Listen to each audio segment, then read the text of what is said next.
à l'usine, quand nous travaillions de nuit, les SS avaient tellement peur des évasions que nous étions obligés de marcher en nous tenant bras dessus, bras dessous, et imbriqués pratiquement l'un dans l'autre. Le suivant avait le ventre collé aux fesses du prédécesseur, si bien qu'au moindre faux pas, toute la rangée marchait sur le talon du précédent, et c'était particulièrement difficile.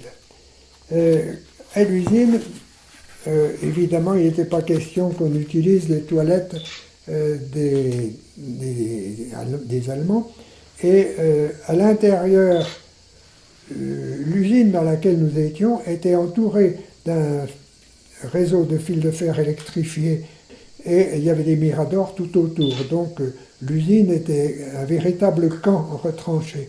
Et alors on avait creusé pour nous, enfin plutôt c'était les détenus qui avaient creusé, des latrines à l'extérieur. C'était un bâtiment en planche avec un grand trou et un tronc d'arbre sur lequel il fallait s'asseoir pour faire ses besoins. Alors inutile de vous dire qu'en été c'était une puanteur, et en hiver c'était absolument glacial puisque c'était ouvert à tous les vents. Mais ce coin-là avait une particularité, c'était le seul endroit où personne ne venait nous chercher, nous étions absolument tranquilles, et c'est là qu'avaient lieu souvent des échanges, des trafics entre déportés, c'est là qu'on pouvait discuter tranquillement, parce qu'on n'avait personne sur le dos à ce moment-là.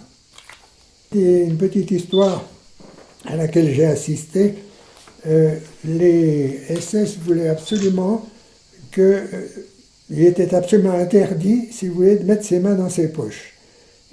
Donc, nous n'avions pas de gants, et en hiver, quand il faisait très froid, on essayait de remonter les bras dans les manches pour avoir le moins possible froid aux doigts. Et alors, une fois, j'ai vu un garçon justement qui avait mis ses mains dans ses poches et qui a été puni. Comme punition, on l'a obligé à ramasser par terre des briques qui étaient gelées et les remonter au camp avec une brique dans chaque main. Inutile de vous dire qu'à l'arrivée, puisque c'était en plein hiver, il est arrivé avec les mains complètement gelées.